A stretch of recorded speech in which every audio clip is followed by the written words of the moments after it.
Good morning, everyone. I think all of us must have more or less heard of certain things like impossible is nothing. There's no such word as impossible. If you think it is possible, then it can be achieved. In fact, I remember a few things about history where Napoleon Bonaparte, one of the most famous historical figures that we know of, we used to hear that in Bonaparte's dictionary there was no word called impossible.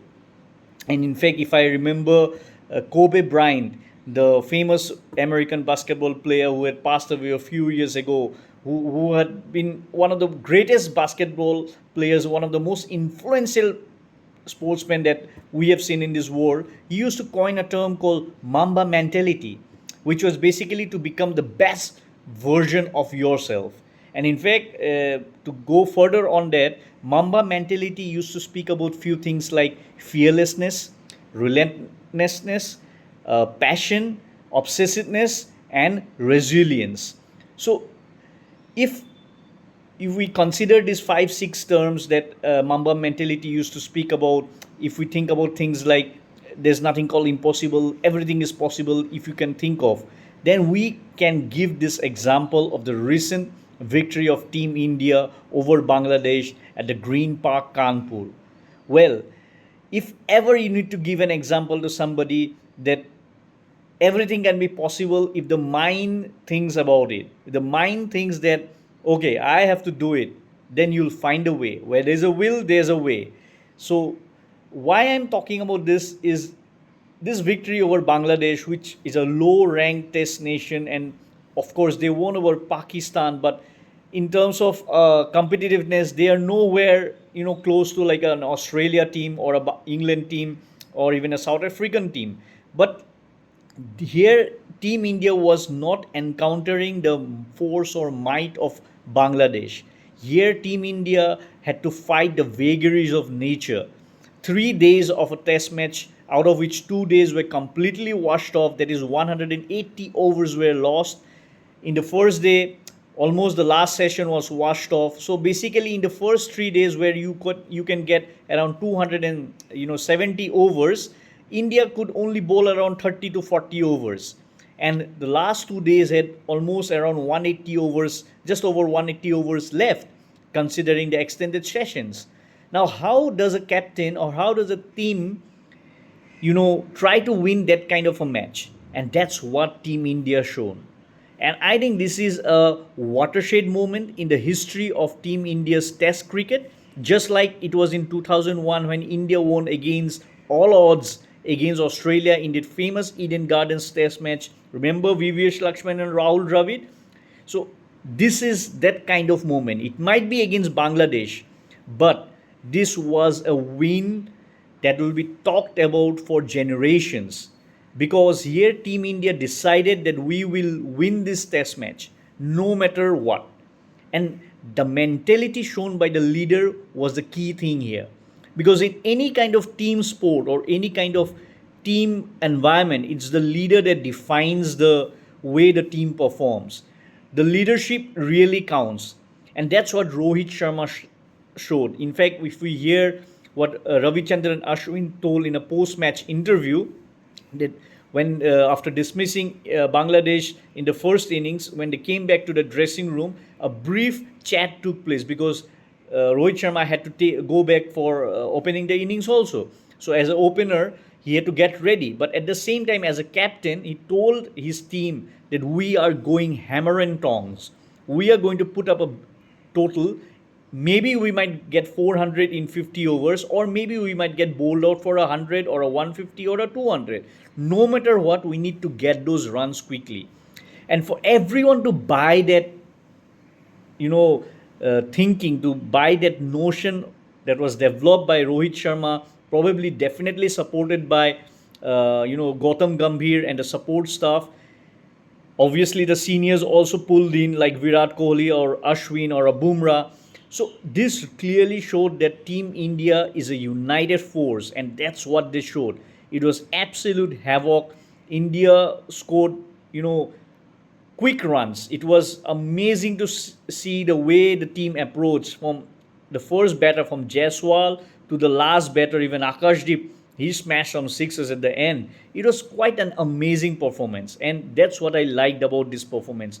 Yes, there was a brilliant test win, but the main thing was the intent behind it. And I am telling you, this is going to be a big moment in the history of Indian Test cricket. And I'm really happy to see this because of the upcoming tour to Australia. We know Australia is a tough ground, it's a place where only the toughest, only the strongest survive. And as far as the opposition is concerned, they cannot buckle down against the Australian, might. Australia will be coming with all their force. They are already, communicating that they are looking forward for this series. Most of their top players have announced that yes, we are, preparing ourselves. We are looking for that player. We are looking forward to face the Team Indian squad and beat them as far as this BGT trophy is concerned, which they have not won since 2014. So India's, as they say, action speaks louder than words. This was action speaking of Team India. I mean, they have sent out a message to everyone, including Australia, that you cannot take us lightly. We are a tough team and we will win a match from any kind of situation. So this was a brilliant win. I really loved it. And to be honest, there were a lot of statistical, achievement as far as this test match was concerned. Ravichandran Ashwin scored, good runs in the series and also picked up 11 wickets in the series. He was rightly awarded the man of the series, and it made him, at par with Mutaya Muralidharan as the person. They are at level as persons who have won the highest number of man of the series awards in Test series. Although Ashwin has done it in a lesser number of Test matches, and Ashwin, as I said earlier during my Chennai Test match review, is absolute genius. We have to acknowledge him, just like we have to acknowledge the genius of Jasprit Bumrah. I am 100% sure the fortunes of Team India will be dictated by the form of the Indian team batsmen in Australia and how Jasprit Bumrah leads that attack. So I'm really looking forward for that Test series. For now, the Bangladesh series is done and dusted. We are looking forward for the next series, which is the T20i series, and thereafter New Zealand will be coming home for a 3-match series. So I hope the performance keeps on going and we keep on performing well in this WTC cycle as we have been doing. As far as the T20i series is concerned, a new and young squad with some new faces, and definitely this is again a team to look forward to. I mean, if I look into the team, I've just written it down. Surya Kumar Yadav, as we all know, is now the designated T20I captain. Abhishek Sharma, after his heroics in Zimbabwe, he has been selected for the series here at home, and I'm sure he'll be looking forward to performing at home.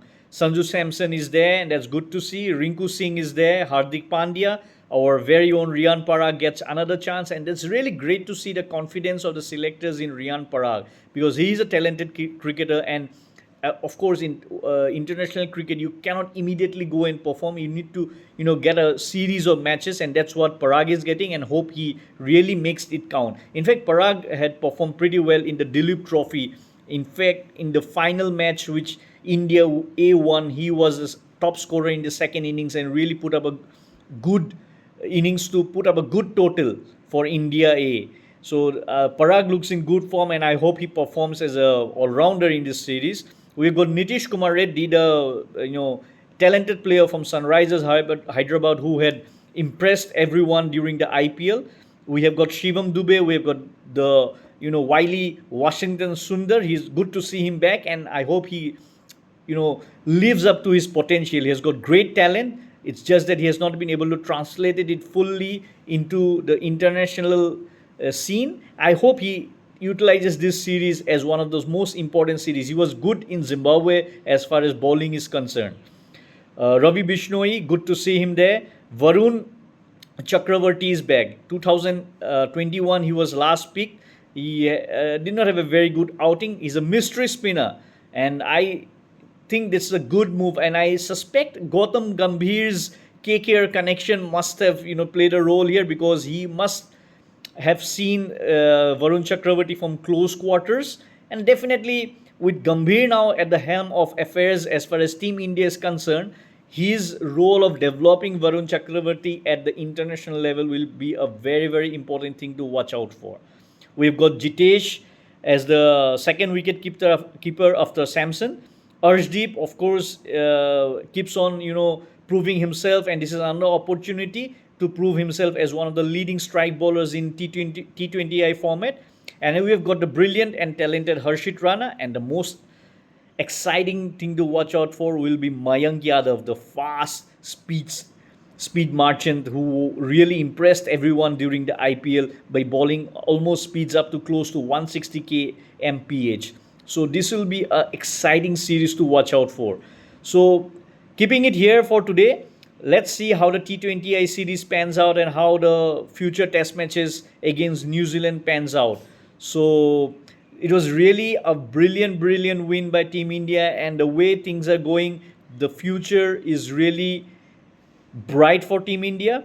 And let's hope the upcoming series we end in a victorious note. So keep on watching. Thank you so much.